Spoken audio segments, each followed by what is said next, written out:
Hello, friends, and welcome back to Malicious Compliance Stories. Let's start our video with a story about a retail worker dealing with the classic Karen on Black Friday.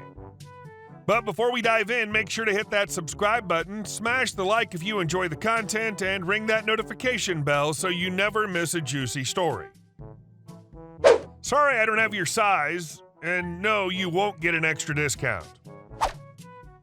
So I work at a retail store, and today, with it being Black Friday, I expected it to be somewhat busy and completely full of Karens. Well, boy, was I right. I had this following conversation with Kay. Karen. Kay. Where are your Uggs? Me. Right over there. Kay. I want a size 5. Me. Sees 25 pairs of shoes on the table. In which one? Kay. I don't know. You think I know what you guys have? Me. Picks up a random Ugg. Did you want a 5 in this one? Kay. No. Does that look like a slipper to you? Me. No, but you never specified what shoe you wanted in a 5. Kay. I want that slipper. Me. Grabs a random slipper. This one? Kay. OMG, are you freaking stupid? Uses her walker to go over to the Uggs and proceeds to throw the one she wants at me. That one, I want it in a 5. Me. Okay, let me see what we have. Goes and checks in the back. We don't have it, so I walk back out. Sorry, ma'am, but we don't have a size 5 in that one. Okay. Well, when are you supposed to get more? I've been wanting that one. Me. I'm sorry, I really don't know when our shipments are in. If you want, I can order this for you. Okay. No, I don't want you doing anything for me. Me. Okay, well, enjoy the rest of your time here. Sorry I wasn't more help. Okay. You should be sorry. How can you not have what I want? Me. Because we don't have what you want? Okay. This is outrageous. Me. Okay, well, sorry you feel that way. And I went to help someone else. LOL. I thought that would be the end of my dealing with her. Nope. She comes up to the register to check out whatever she did want to purchase. Okay. I know these are already 40% off, but since you were so rude, I think I should have an additional 20% off. Me. Well, I'm sorry, ma'am, but I'm not allowed to give you an extra discount since they're already 40% off. Okay. Famous line. I want to speak to your manager, because I know I deserve that extra discount, especially after having dealt with you. Me. Okay. Calls manager and explains the situation. My manager comes over and basically tells the lady she can either keep the 40% that's there or she can feel free to leave since she was not dealing with this today. Karen gave her the dirtiest look I've ever seen and threw the shoes over the counter, saying that we can go to hell and we've lost her loyalty. We both watched her leave and then went into the back room and laughed about the situation for a bit before going back out onto the floor. The kicker, the shoes were on sale for $20. She threw a fit over $20 shoes. They weren't the Uggs, but another random pair of shoes. No pain, no gain. She was a pain in the butt to you today, but now you've gained her disloyalty. That's a win. And our second story. Make my life harder for no reason? Two can play at that game. So a bit of background first. I work as a handyman/builder. Today's job, dig up some turf from somebody's back garden and wheelbarrow it round to the front of the house, down the drive, and into the skip across the road. While I was doing that, another building company came to the house to take down an old pergola. They showed up in a pickup, which they parked right across the entrance to the drive. I was wheeling some turf out as they arrived, so I asked the driver if he wouldn't mind pulling back a couple of feet so I could get past. Rather than just pulling back, he got out, looked at the front of his truck, shrugged, and said, "Nah, you got plenty of space, mate," and walked away to the house. Fair enough. I had space, although not exactly plenty, maybe 18 inches or so. I could squeeze through. But that didn't make him any less of a jerk who'd made my life harder for no real reason.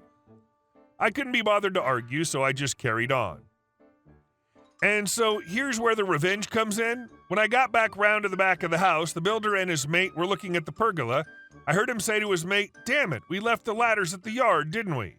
I smiled, knowing I had not one but 2 ladders in the back of my van that would be perfect for the job. I'd have happily lent them both, always happy to help a fellow tradesman, but not this guy. He could have easily helped me, but decided to be a jerk instead, so no ladders for him. He did ask the homeowner if they had one, but he didn't. I got the feeling he knew he'd burned his britches with me already, because he didn't ask me. So I spent the afternoon working while watching these guys trying to dismantle a pergola from ground level. I watched them jumping up and down, stretching up with their drills at arm's length. They tried standing on flower pots. They tried and failed to actually climb up on the structure. They eventually settled on standing on his toolbox. I'm not sure the 8 inches or so lift they got from that was worth the bend it made in the lid, but it was at least enough to do the job. I guess they were desperate by that point. They were about 4 hours and 95% of the way into what should have been a max 2-hour job by the time I finished myself, and made sure to leave my van doors open while I packed up so they could see the ladders in my van. I'm not sure they saw. I hope they did. Love this story. It's always great when revenge is served so quickly after someone has needlessly been a jerk. And our next story. Okay, I will work my duty time. A bit of background. I've worked in public education at site for over 25 years. The supervisor was a new one with a questionable past. I was newly elected union president. The supervisor did not like me and I think felt threatened by my mere existence and went after me. Wrong move, Skippy. From the beginning of the educational term, my supervisor, ND, and I clashed. They seemed to go out of their way to find something to talk with me about, write me up for, or simply question me about. At first, I chalked it up as trying to figure out what I did and how things ran, but it became obvious that it was going after me and wanting to get me fired. Well, let's just say as a long-term employee in a public education system with a strong union, I'm fairly protected. Add to that I'm the union president of that strong union, add Kevlar to that protection. That's not to say I couldn't lose my job, it just needed to be criminal and a felony. I'll try to keep the rest of the story short. After multiple petty meetings, conference summaries, and write-ups, I got tired of it. I started to push back and would not talk, even in public spaces, to ND. They were invisible to me. I did not hear them. I did not talk with them. In fact, I would ask someone to give them a message while I was standing in front of them. Needless to say, this made them frustrated. If they wanted to talk with me, there was always another person from the union in the room with me. On one occasion, aka fishing expositions, my reply was, I will not answer that question without my attorney present. And no, it was not an investigation of criminal nature. ND kept rephrasing the questions, hoping I would slip up or answer, nope, I'm smarter than you. I answered the questions that did not answer ND's intended path, but would not answer the questions he wanted to nail me for. This made him so frustrated that he started to threaten my job and reassign me. Nope, Skippy, you cannot do that. He sent me a directive that I was to check in with his assistant each morning, check out for my lunch in the back end, and then check out each day. If the assistant was not presented, I was directed to text both ND and the assistant. If I was away from my desk, I was also instructed to only work my duty time and could not work outside my day. Okay, not a problem. Each morning I would walk past ND's office and check in. Every time I had to go to the copier, I would text them both. Every time I used the restroom, I would text them both. Every time I had to talk with someone away from my desk, I texted them both. This got fun quickly. If I got called into a meeting by the dean or other higher administration, I told them I was not allowed away from my desk/office/classroom without ND's permission, and that they needed to call him to get that permission. Needless to say, I was following the directive to the letter and blowing up things with a smile. This lasted about 2 weeks before the dean and others started to get annoyed by the actions and directive of ND. The increased pressure upon ND became increased pressure on me. Yep, he was not getting the message and digging his heels in because he's the boss and I was just a subordinate. When I was fed up, I brought in the regional union representative and they started to get very clear with not only ND but the president of the educational institution that the next meeting would involve the union attorneys and we'd be filing legal action under the state and federal laws in regard to union busting. Big dollars in attorney fees to even start to answer the complaint. By the way, it costs us nothing for our attorneys and filing. Make a long story short, my life got much easier. He was not allowed to talk with me, and he was placed on administrative leave for the remainder of the year and never returned to educational employment in the area. And for me, life is great, and I'm happy to work more hours than I'm paid for. And I don't need to text anyone when I have to pee. Winner!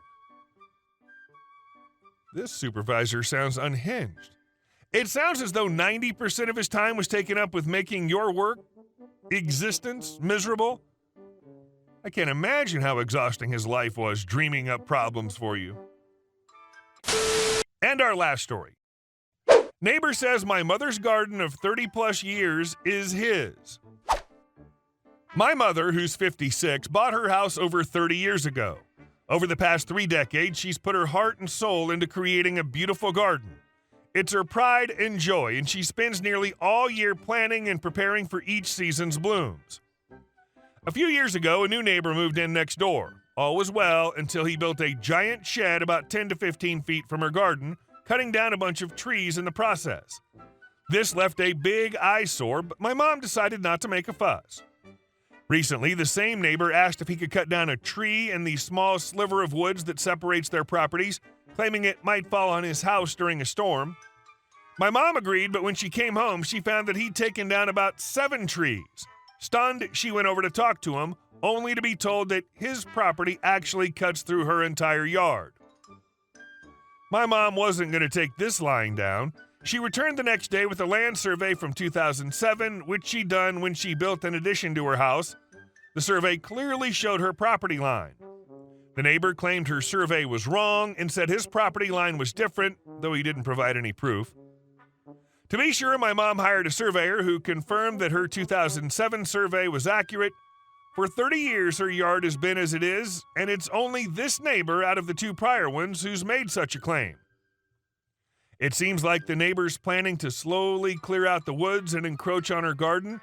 My mom knew she had to take a stand to protect her beloved garden and all the work she'd put into it. She documented everything, consulted with a lawyer, and sent a formal letter to the neighbor demanding that he cease any further encroachment. She also considered putting up a fence to clearly mark the property line. And this is how my mom was able to protect her garden and ensure that her neighbor couldn't bully her into giving up more land. It was a stressful situation, but her determination and quick action made all the difference. And that's how you handle a situation when a neighbor tries to encroach on your property. Stand up for yourself, get professional advice, and take action to protect what's yours. Hey guys, thank you all for watching the video. I'll see you in the next one.